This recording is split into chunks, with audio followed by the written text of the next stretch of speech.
અને સમાચારમાં હવે વાત કરીએ, હજુ 48 કલાક ભારે છે.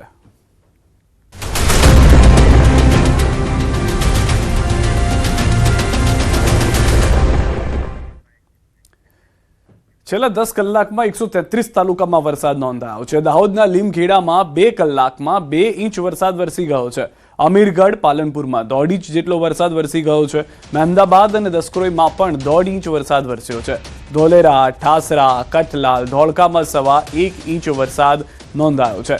નાના પોંઢા, ધંધુકા, ચુડામાં 1.25 ઇંચ વરસાદ થયો છે. 31 તાલુકામાં અડધાથી 1 ઇંચ વરસાદ નોંધાયો હોવાની જાણકારી મળી રહી છે. તો દ્રશ્યો જે રીતે હાલમાં જોવા મળી રહ્યા છે, અનેક વિસ્તારો એવા છે કે જ્યાં આગળ ધોધમાર વરસાદ થઈ જવાને કારણે છેલ્લા 1-2 કલાકમાં જ ફરી એક વખત જળ જમાવની પરિસ્થિતિનું નિર્માણ થઈ ગયું છે.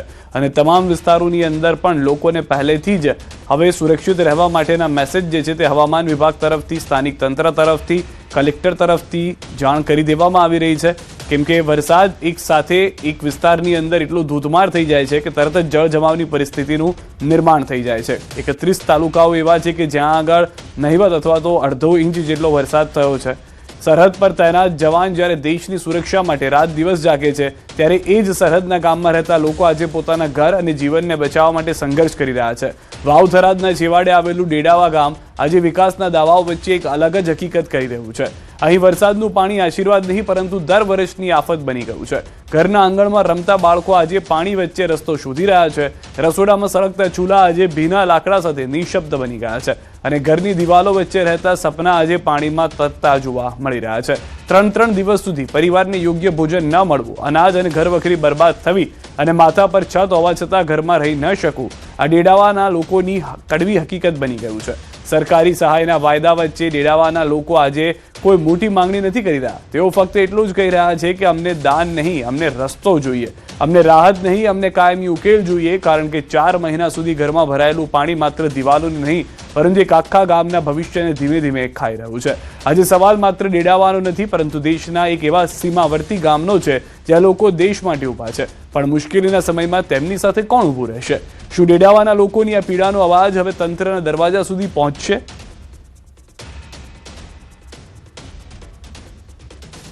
જ્યારે આવ્યું ત્યારે ઘરમાં કઈ કઈ જગ્યાએ ફર્યું હતું, હાલ શું પરિસ્થિતિ? બધે સાહેબ ફરી વળે તો કોઈ રોટી ખાવામાં કોઈ બધું અમારે તો બધું ધોરાય છે. પાણી માં વાહન ને બધું રાતો શું શું ધોવાઈ ગયું બેન બધું પાણીમાં? બધું અનાજ ને બધું પાણી માં. તો હાલ કેવી પરિસ્થિતિ છે, કઈ રીતે ખરાબ છે સાહેબ? કોઈ આલે કોઈ ધોવા આવે ને બીજા અમે તો શું કરી આ બેઠા. વરસાદ ચાલુ છો, આગાહી આલી ત્યારથી કરીને અમાર ખાડાની અંદર પાણી આવવાનું ચાલુ થયું છે. લગભગ આ પરિસ્થિતિ અમાર 2026 થી 2015 થી પાણી આવવાનું હોય કે ચાલુ થયું. 2026 લગભગ 12 વર્ષ થયો તો 12 વર્ષથી એનો કોઈ નિકાલ નથી. સરકાર આ બાજુ આવતી નથી. કોઈ એનો અમાર કોઈ સહાય કે તો બરોબર છે, પણ આનો યોગ્ય નિકાલ થાય એટલા માટે સરકારને બસ એટલું કહો કે પાણીનો હવે પહેલેથી કોઈ આ નિકાલ થાય એ ટાઈપનું કોઈ કરી. 5 દાડા તો પોર ભૂખ્યા બેઠા હતા. ખરેખર નો હાથે ભાત બનાવી 4-5 દિવસ ખાધા, 4-5 દિવસ 2 દી ભૂખ્યો રહ્યો.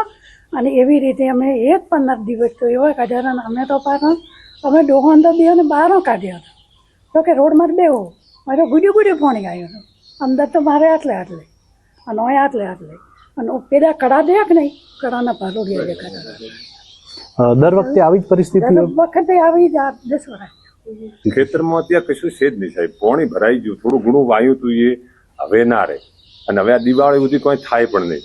જમીનને ખાર આવી ગયો એટલે પાણી સૂકતું નથી અને પાણીમાંથી જતું નથી, વવાતું નથી. ગઈ સાલ મારે ખેતી જ નથી મેં કરી, કારણ કે મૂકીને આવ્યો હતો બધું વાવેતર એડા બેડા બધું જતું હતું. આ સાલ બધું તૈયાર કરીને મેળ્યું હતું, પણ એ અત્યારે કોઈ પણ હાથમાં ના આવે. તો ધોલેરાના પીપળી ગામના દ્રશ્યો હવે આપ જુઓ. ધોલેરાના પીપળી ગામમાં એનડીઆરએફનું મેગા રેસ્ક્યુ. અમદાવાદ જિલ્લાના ધોલેરા તાલુકાના પીપળી ગામમાં પાણીમાં ફસાયેલા લોકોને બચાવવા એનડીઆરએફની ટીમ મેદાનમાં. સવારે 9:45 વાગે રેસ્ક્યુ ઓપરેશન શરૂ કરાયું હતું. અત્યાર સુધીમાં 58 લોકોને સુરક્ષિત બહાર કઢાયા છે. બચાવાયેલા લોકોમાં 3 શિશુ, 27 બાળકો, 21 મહિલાઓ અને 7 પુરુષોનો સમાવેશ થાય છે. એનડીઆરએફની 6 બટાલિયનની ટીમ દ્વારા બચાવ કામગીરી ચાલુ છે. સ્થાનિક વહીવટીતંત્ર સાથે સંકલન કરીને રેસ્ક્યુ ઓપરેશન હજુ પણ યથાવત છે.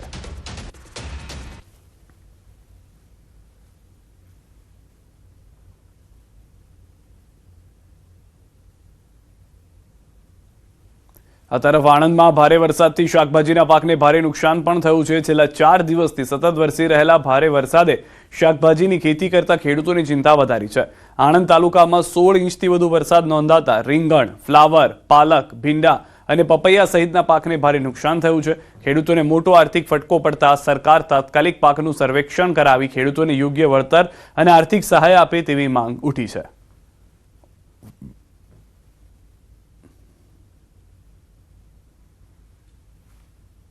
આણંદ તાલુકામાં અને બોરસદ તાલુકો કે જે બધા તાલુકાઓ જે છે મોટે ભાગે 50% તો શાકભાજી કરતા હોય છે. આ શાકભાજીને વ્યાપક નુકસાન થયું છે. તો આ ખેડૂતો જે અને અમારે તો બહુ ટૂંકી જમીનો છે, નાના નાના ક્યારા પદ્ધતિથી કરીએ છીએ, તો અમને પણ સારું વળતર મળે, અમારું સર્વે થાય અને સરકાર અમને પણ જે સહાય આપે એવી એક અમારી માંગ છે. બીજા અનેક તાલુકા જિલ્લાઓમાં કે જે વ્યાપક નુકસાન થયેલું છે, જે આંકલાઓ છે, બોરસદ છે, એ લોકો બી શાકભાજીનો કરે છે ખેતીમાં, તો એ લોકોને બી ઘણું બધું નુકસાન થયેલ છે. તો અમે સરકારશ્રીને એ કહીએ છીએ. અમદાવાદના ત્રાગડ રોડની હાલત ખરાબ છે. 60 કલાક બાદ પણ નથી ઉતર્યા પાણી. સ્થાનિકો પાણીમાં ઉતરવા મજબૂર છે. કરોડો રૂપિયાના રેસિડેન્શિયલ અને કમર્શિયલ સ્કીમનું થઈ રહ્યું છે ડેવલપમેન્ટ. જ્યાં ડેવલપમેન્ટ છે ત્યાં જ બહાર જ પાણીનું સામ્રાજ્ય છે.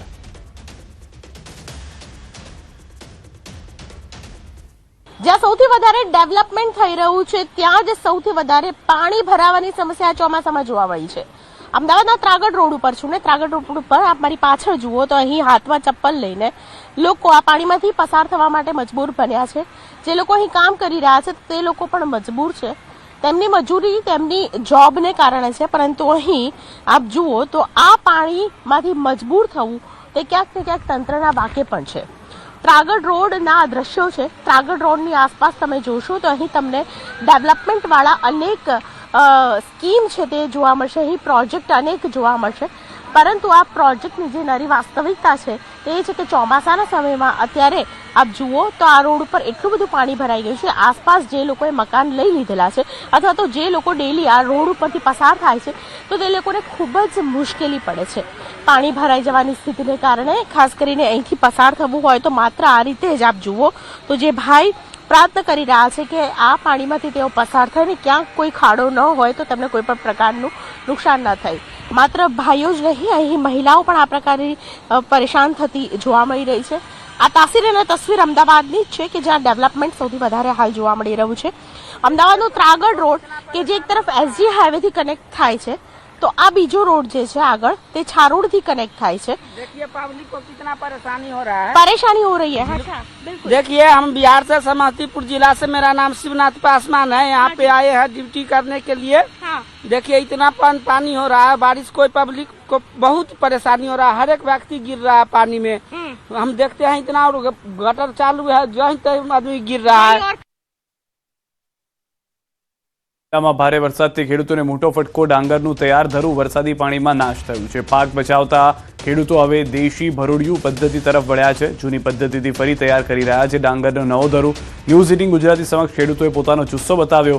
પૂરની પરિસ્થિતિ વચ્ચે અમે જૂની પદ્ધતિ અપનાવી. ખેડૂત છે ભાઈ, હિંમત હારે થોડું મેળ આવશે. ડાંગરને 2 દિવસ પાણીમાં પલાળી કોથળામાં બાંધવામાં આવે છે. કોથળામાં રાખવાથી ડાંગરમાં ફૂટીઓ જે ફૂટે છે જે તેને લઈને પાણી ઓછું થયા બાદ આ ફૂટેલા ડાંગરને ખેતરમાં નાખવામાં આવશે. 15 થી 20 દિવસમાં તૈયાર થશે નવું ધરું. ખેડૂતોને નવી પદ્ધતિથી 70% સુધી સફળતાની આશા. ભારે વરસાદ બાદ પણ ખેડૂતોની હિંમત યથાવત. ખર્ચ વધ્યો છતાં પાક બચાવવાનો ખેડૂતોનો પ્રયાસ ચાલુ. ખેતરમાં પાણી ઉતર્યા બાદ ફરી શરૂ થશે ડાંગરનું વાવેતર પ્રક્રિયા. ખેડા જિલ્લામાં પડેલા અવિરત વરસાદના કારણે વ્યાપક પાક નુકસાન થયું હતું. ત્યારે ખેડૂતો હવે આ ડાંગર છે તે ફરીથી રોપણી થાય તેના માટે અવનવા કિમ્મે અપનાવી રહ્યા છે. તમે આ જોઈ શકો છો, અત્યારે અમે પહોંચ્યા છે માલાવાડા ગામની અંદર. ત્યાં આગળ તમે જુઓ છો ડાંગરનું જે ધરું છે તે ઉછેર કરવા માટે નવેસરથી આખી ડાંગર બિયારણ લાવી ખેડૂતો એક અજમો અપનાવી રહ્યા છે અને ભરોડિયું કહેવામાં આવે છે. કઈ ખેડૂત છે એમની સાથે સીધી વાત કરીશું. શું નામ તમારું, ના શું કરી રહ્યા છો? મારું નામ સંકિત પટેલ. હવે અત્યારે ધરું તો બધું ફેલ થતું થઈ જ ગયું, પણ અમે નવું ધરું નાખીએ છીએ.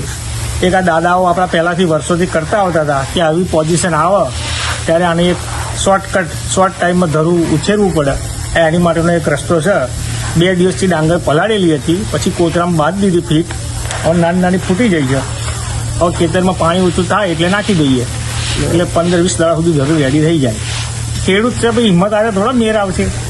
અંકિતભાઈ, આ ભરોડિયું જે કરો છો આમાં ડાંગર કેટલા ટકા સક્સેસ હતું?